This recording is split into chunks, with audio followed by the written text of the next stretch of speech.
أعوذ بالله من الشيطان. بسم الله الرحمن. وقل للمؤمنات يغضضن ولا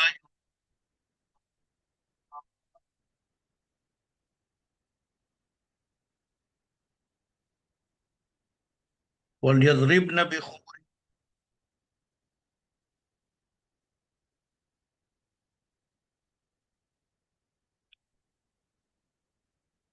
بتایا گیا تھا کہ جس طرح مومن مردوں کو حکم ہے، اسی طرح مومن عورتوں کو بھی حکم ہے کہ اے نبی، مومن عورتوں سے کہہ دیجیے کہ اپنی نظریں بچا کر رکھیں اور اپنی شرمگاہوں کی حفاظت کریں اور اپنی زینت نہ دکھائیں، بناؤ سنگار نہ دکھائیں، سوائے اس کے کہ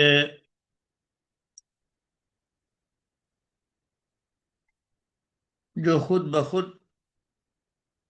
چھپ نہ سکے، ظاہر ہو جائے، اور اپنے سینوں پر اپنی اوڑھنیوں کے آنچ۔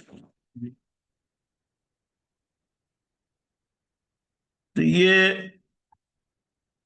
شریعت کے احکام ہیں اور ان کا تعلق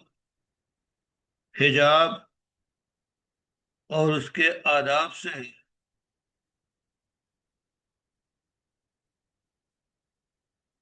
اس سلسلے میں تفصیلات بتائی گئی تھی کہ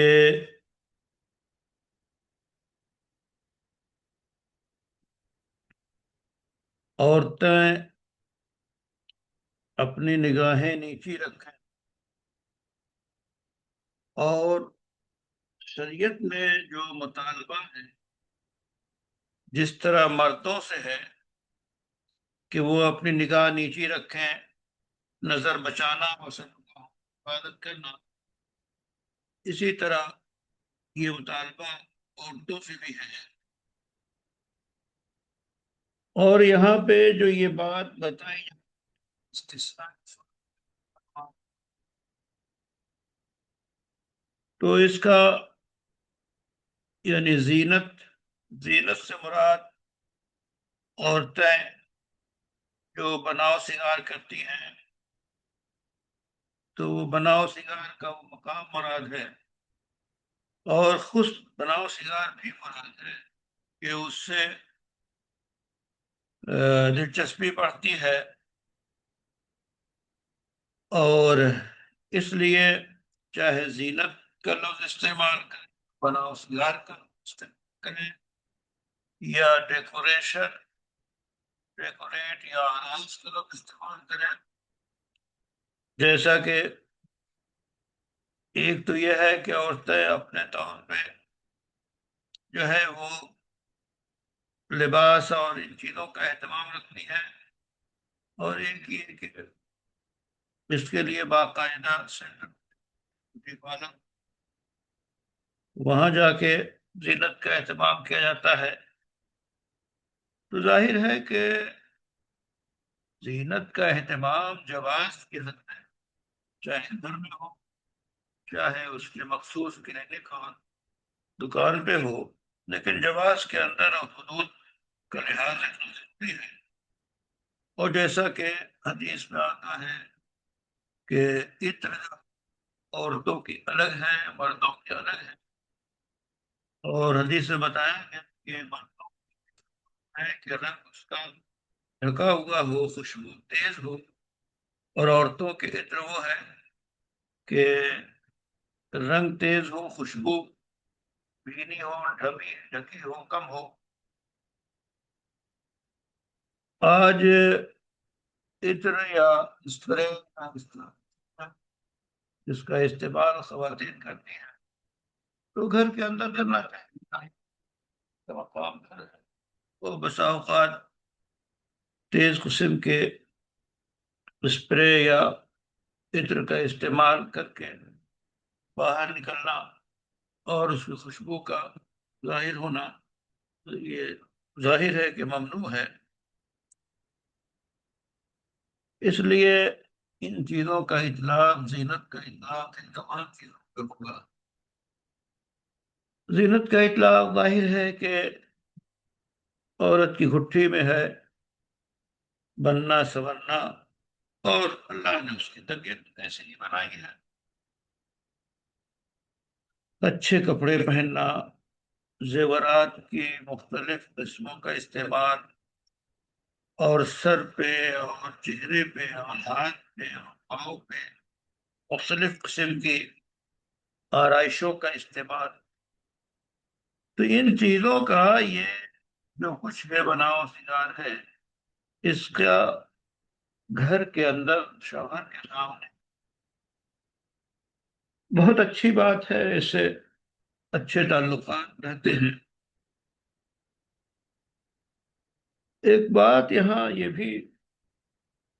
قابل ذکر ہے کہ بہت سے مرد اپنے گھر میں ہوتے ہیں تو اس قدر معمولی لباس کو پہن لیتے ہیں کہ اچھی خاصی صورت بھی بگڑ جاتی ہے۔ تو یہ قابل غور ہے،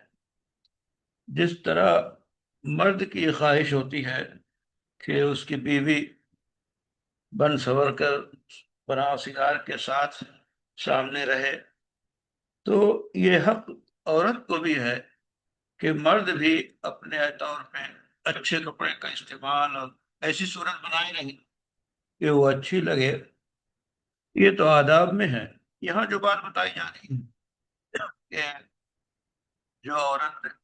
اس طرح کا یہ زیورات اور یہ آرائش کے سامان، یا اس وقت کے جیسے میں نے کہا کہ بیوٹی پارلر میں چاہے یا گھر میں، گھر کے اس میں سنگاردان میں جو زینت تیار کی جاتی ہے، بناؤ سنگار یا میک اپ کرتی ہے، تو اس کو باہر اور اجنبی مردوں تک اس کی رسائی نہیں ہونی چاہیے۔ یہ گھر کی بات ہے، شوہر کے لیے ہے، اور صاف ستھرے اچھے لباس پہنانا سب گھر والوں کی ضروری ہے۔ اور اس کے بعد یہ جو آیت کا جملہ ہے لا یبدین زینتہن، کہ یہ خواتین یا عورتیں اپنی زیبائش کو اور زینت کو ظاہر نہ کریں، اور دوسرے فقرے میں یہ بات آئی کہ الا ما ظہر منہا، تو گویا اس نہیں سے اس چیز کو الگ کر لیا گیا۔ اب یہ ما ظہر منہا سے کیا مراد ہے؟ یعنی جو کچھ بناؤ سنگار اور زینت کو یاد کریں وہ، اور اس جگہ کو عورتوں کو حکم ہے کہ اس کی نمائش نہ کریں، البتہ جو خود ظاہر ہو جائے، خود ظاہر ہو جائے، مطلب یہ ہے کہ جیسے ایک بعض حضرات نے لکھا ہے کہ جیسے جلباب کا استعمال کیا، برقعے کا استعمال کیا، اور مثلا ہوا سے وہ اڑ گیا ذرا سا اور کسی ایسی جگہ کی وجہ سے کھل گئی، تو یہ گویا معفو عنہ ہے، معاف ہے۔ یا یہ کہ وہ چیزیں جو بخود کھلی رہتی ہیں اور ان کا چھپانا ممکن نہیں ہے، تو وہ مراد ہے۔ اور چونکہ عورت کے جسم پر ہونے کی وجہ سے یہ بھی بات قابل غور ہے کہ عورت جس نقاب کا، جس حجاب کا، جس جلباب کا، جس پردے کا، جس چادر کا استعمال کرتی ہے، وہ عورت کے اوپر جو ہے جچتی ہے۔ وہ چیز جو ہے اس انداز میں ہونا کہ کشش ہو اور جو ہے باعث کشش ہو، یہ مطلوب نہیں ہے۔ یہی وجہ ہے کہ آج کل جو برقعے مختلف ڈیزائن کے تیار کیے جاتے ہیں، اور بجائے اس کے کہ وہ پردے کا اور حجاب کا کام لیں، مزید جو ہے وہ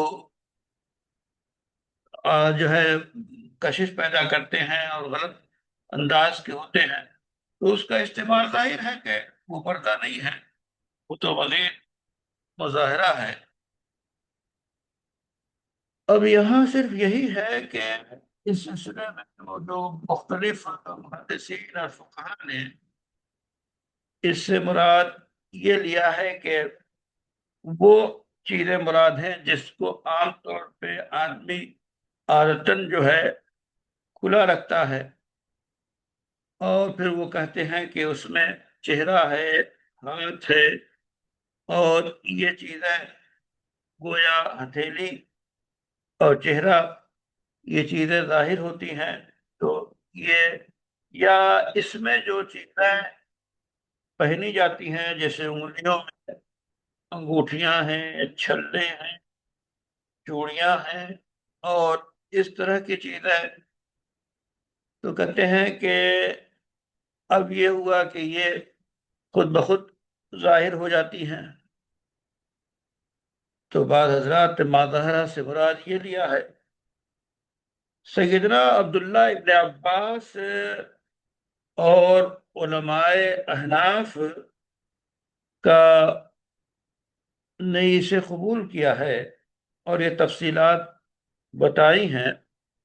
لیکن یہاں مسئلہ یہ ہے کہ زہرہ کے معنی اور اسی طرح جو دوسرا لفظ ہے، تو زہرہ کے معنی سے کیا ظاہر ہوتا ہے کہ ظاہر ظاہر ایک ہے ہونا اور ایک ہے ظاہر کرنا، ما ظہر منہا ایک ہے ظاہر ہونا اور ایک ہے ظاہر کرنا۔ ظاہر ہے کہ ان دونوں میں واضح فرق ہے، اور قرآن جو بار بار تاکید کر رہا ہے وہ ظاہر کرنے سے روک رہا ہے، اور جو ظاہر ہو جائے اس میں رخصت دے رہا ہے۔ اس لیے دونوں چیزیں اپنی اپنی جگہ پہ ہیں۔ اور پھر رسول اللہ صلی اللہ علیہ وسلم کے زمانے میں جب پردے کے احکام ہوئے تو خواتین اور عورتیں پھر کھلے منہ وہ نہیں رہتی تھی، چہرہ ڈھانپتی تھی۔ اس لیے یہ سب حجاب میں داخل ہے۔ پہلے آپ کو مفتی شفیع صاحب رحمۃ اللہ علیہ کا مشورہ ریاض بتایا تھا کہ پردے کے سلسلے میں اردو لٹریچر میں جو سب سے عمدہ کتاب ہے وہ پردہ ہے، وہ جناب ابو الاعلیٰ مولوی صاحب کی۔ تو مفتی شفیع صاحب اس کا حوالہ دے رہے ہیں کہ یہ انتہائی مفید کتاب ہے اور اچھی کتاب ہے، اس کو آپ پڑھیں۔ اس میں سارے نقطۂ نظر بیان کیے گئے ہیں، اس کا اچھا تجزیہ کیا گیا ہے، اور حجاب جو حقیقت ہے وہ سامنے آتی ہے۔ اس کے بعد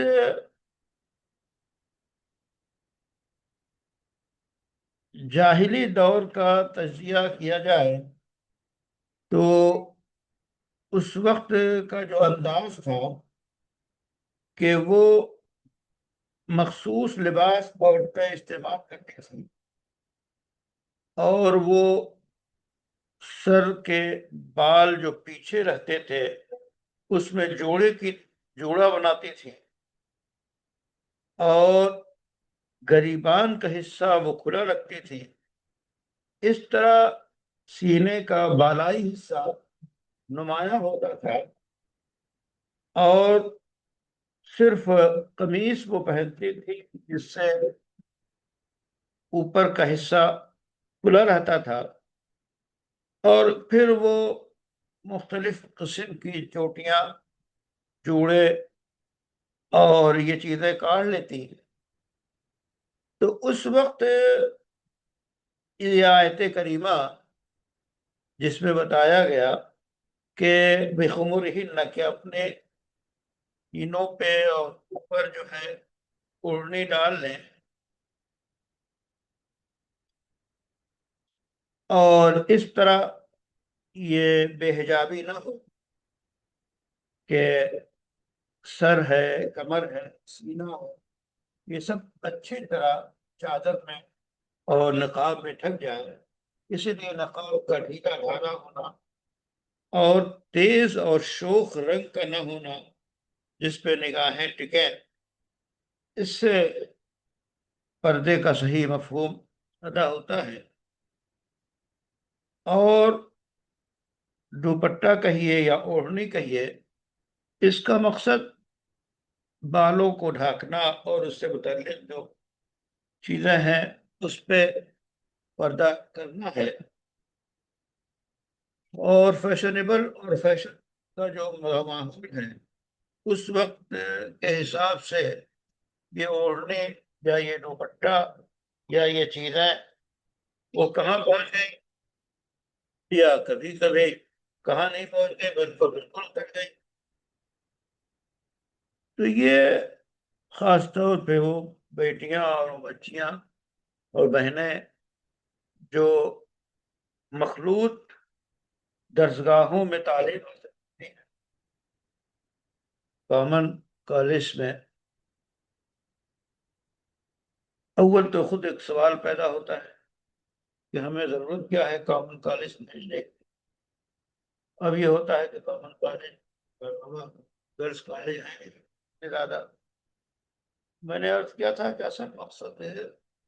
دیندار خواتین اور دیندار بچے بچیاں تیار کرنا ہے، دیندار نسل تیار کرنا ہے۔ وہ دینداری جہاں سے ملتی ہو، جس طرف سے ملتی ہو، اسے اختیار کیا جائے اور اس کے اسباب اختیار کیے جائے۔ ورنہ ہم ان گرلس کالج کا جو مسلم ہاتھوں میں ہے تجزیہ کرتے ہیں تو ظاہر ہے کہ وہاں بھی دینداری تو نہیں آتی۔ دینداری یعنی چونکہ جو سبجیکٹ ہے، جو نصاب ہے، جو ماحول ہے، وہ چیزیں سب اس کے مخالف ہیں۔ صرف گھر میں کسی حافظ صاحب کو یا مولوی صاحب کو ٹیوٹر کی حیثیت سے قرآن کریم ناظرہ پڑھوا لینا، یہ دینداری نہیں ہے مکمل۔ دینداری تو گھر کے لوگوں کی عمدہ اچھی تربیت سے آتی ہے۔ اب جن ہاتھوں میں یہ بیٹیاں اور بیٹے ہیں وہ ہاتھ کتنے دیندار ہیں اس کا تجزیہ کرنا پڑے گا۔ تو چاہے وہ لڑکیوں کے دینی مدرسے ہوں یا لڑکیوں کے کالج ہوں، ان کی اصل تعلیم کے ساتھ تربیت ضروری ہے، دینی تربیت۔ اور اس وقت جو پردہ اور پردے کے سلسلے میں لوگوں کا برتاؤ ہے آپ کے سامنے ہے، یہ تو بے شرمی ہے، بے شرمی کی انتہا ہے۔ ان چیزوں کا مقابلہ بڑی سنجیدگی، دور اندیشی، بڑی منصوبہ بندی سے کرنے کی ضرورت ہے۔ تو یہ آیت جو ہے وَلْيَضْرِبْنَ بِخُمُرِهِنَّ، یہ در حقیقت کہ اپنا یہ ساری چیزیں چاہے وہ بعض حضرات خواتین کمر میں پٹا استعمال کرتی ہیں، یہ ملیشیا اور اس پٹی کے جو خواتین ہوتے، ملیشیا ہے، برونائی ہے، اور تو وہاں کی خواتین جو ہے، خواتین کے ساتھ ساتھ حضرات بھی اچھے خاصے کپڑے پہننے کے بعد وہ لنگی اور تہبند جیسی چیز یا رنگین تولیہ بیچوں بیچ میں اوپر سے باندھ لیتے ہیں، گویا انہوں نے یہ بڑا ان کے ہاں یہ زینت سمجھی جاتی ہے۔ اور مقصد یہ کہ پیچھے خاص طور پر جو خواتین استعمال کرتی ہیں وہ یہ رہا تاکہ حجاب رہے کہ کمر کے پاس سے اس طرح اوپر سے کپڑے کو اوپر سے باندھ لینا گویا ساتر ہے. پھر اس ساتر کو گویا مزین کر لیا گیا اور پورے طور پہ اس میں خوبصورتی لائی گئی اور پھر وہ فیشن بن گیا. تو یہ سب چیزیں چادر یا دوپٹہ یا نقاب کی جو شکل ہو وہ ایسی ہو کہ پورے وجود زن کو ڈھانکے رکھے.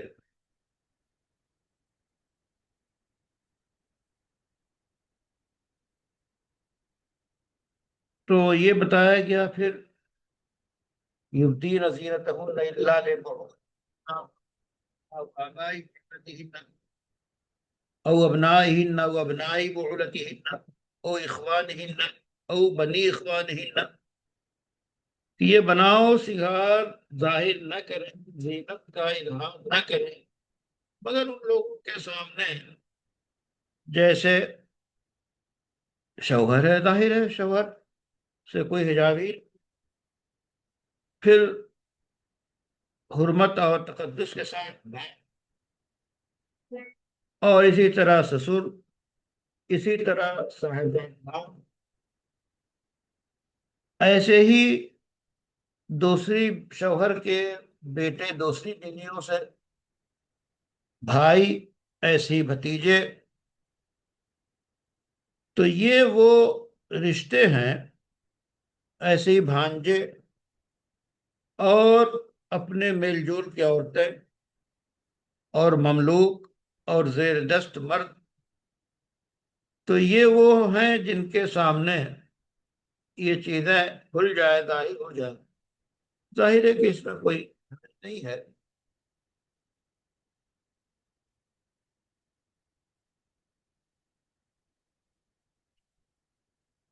تو یہ فرما دیا گیا کہ لا یبدین زینتہن، کہ اس جملے میں اور اس سے جو حکم دیا گیا کہ یہ چیزیں کچھ لوگوں کے سامنے، ایسے لوگ جو باہر کے لوگ ہیں ان کے سامنے ایک عورت کو اپنے وجود کو قصدن اس انداز پیش کرنا، یہ چیزیں ظاہر ہوں، اس کی گنجائش نہیں ہے. البتہ ان ساری کوششوں کے باوجود اتفاقیہ بے ارادے کے طور پہ جو چیزیں ظاہر ہوں کبھی ہو جاتی ہیں تو وہ معفو عنہ ہیں، اللہ کے ہاں اس پہ گرفت نہیں ہے. یہ دیکھیے آبا کے لفظ کو استعمال کیا گیا ہے تو ظاہر ہے کہ آبا میں صرف باپ ہی مراد نہیں ہے بلکہ آبا میں دادا، پر دادا، نانا، پر نانا یہ بھی شامل ہے. تو ایک خاتون ایک عورت کے دریالی رشتے ہوں یا نانیال کے رشتے ہوں اور اسی طرح شوہر کے ددیال کے رشتے ہوں یا ننیال کے رشتے ہوں، ان بزرگوں کے سامنے وہ آ سکتی ہے جس طرح اپنے باپ اور حضور کے سامنے آ سکتی ہے. ظاہر ہے سامنے آنے کا مطلب یہ ہے کہ چہرہ تو کھلا ہوگا، لیکن ایک فطرت جو اللہ نے عورت کے اندر رکھی ہے حیا کی، ظاہر ہے کہ باپ کے سامنے یا بھائیوں کے سامنے یا سسر کے سامنے، ان رشتوں کے سامنے یہ سب حرمت کے رشتے ہیں، لیکن اپنے حیا کی بنیاد پہ اوڑھنی سر پہ ہونا، پلے ڈھانپ لینا، چادر کا سامان لینا، یہ چیزیں تو اپنی جگہ پہ ہیں.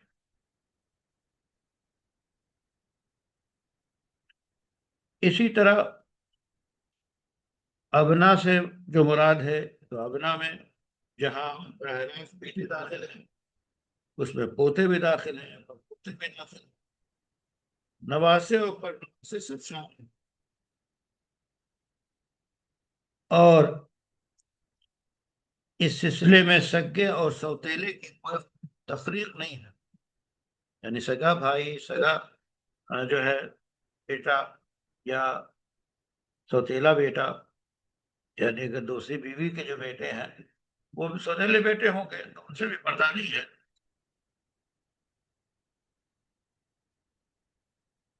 اخوان جو ہے بھائیوں کے حقیقی بھائی، اللاتی بھائی، یعنی سگے بھائی اور سوتیلے، اسی طرح ماں جائے بھائی، یہ سب شامل ہیں۔ اسی طرح بھائیوں اور بہنوں کے بیٹے یعنی بھتیجے اور بھانجے اور بھتیجے، یہ بھی اس میں داخل ہیں، ان سے بھی پردہ نہیں ہے۔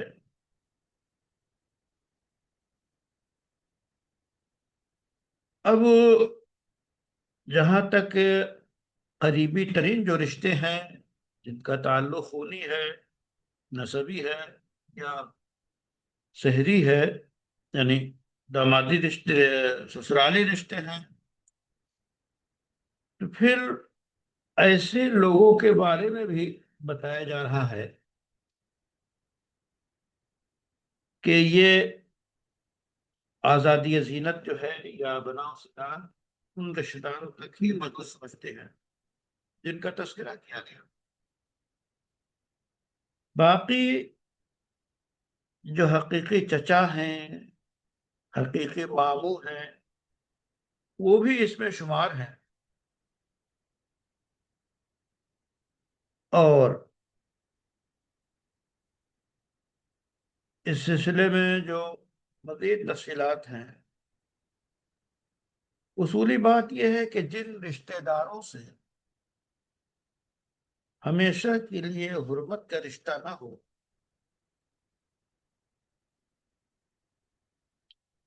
تو محرم رشتہ داروں کے حکم میں ہے، جیسے عورتیں بے تکلف کے سامنے اپنی زینت کے ساتھ آئیں،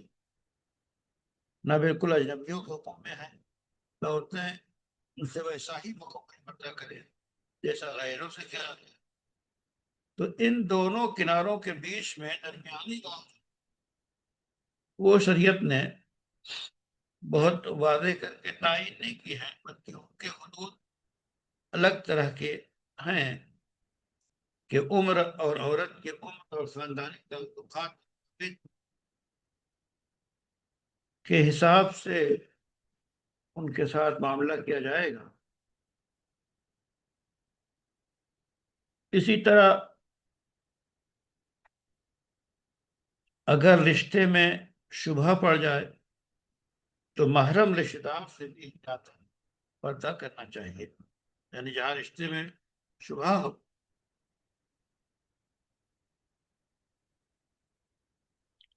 واقعہ ہے کہ سیدہ سودا ام المؤمنین کا ایک بھائی لونڈی زیادہ تھا، یعنی ان کے باپ کی لونڈی سے پیدا ہوئے تھے، تو اس کے متعلق سعد بن ابو وقاص اور ان کے بھائی عتبہ نے وصیت کی اس لڑکے کو اپنا بھتیجا سمجھ کر اس کی سرپرستی کرنا،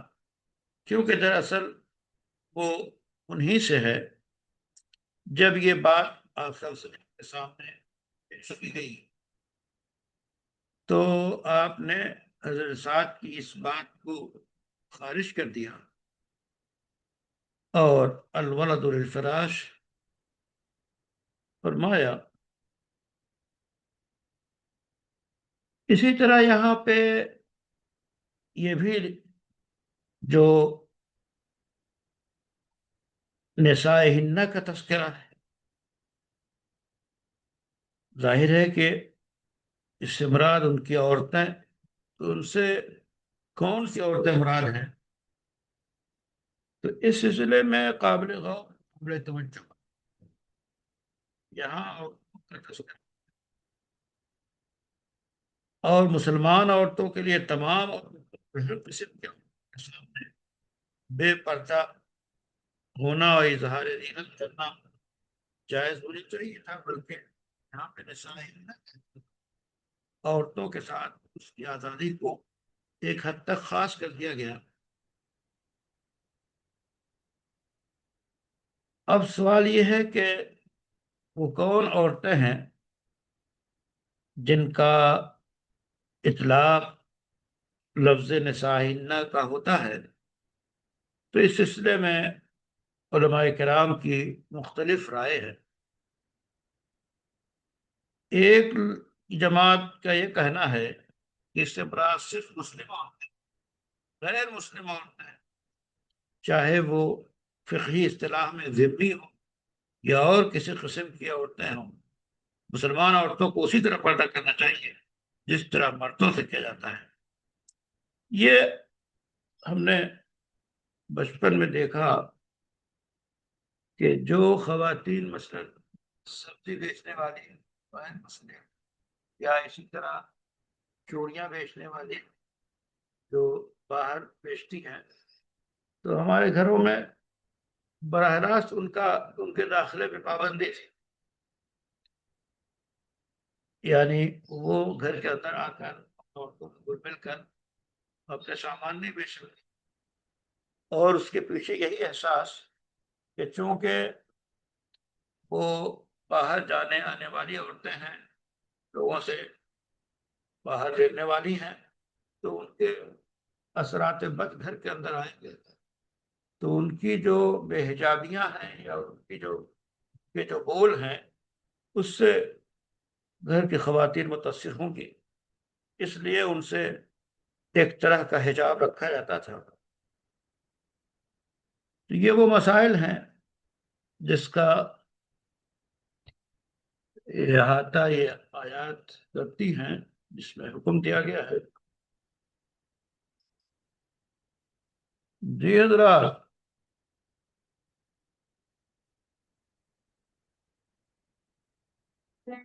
آواز آپ حضرات تک پہنچتی رہی ہے؟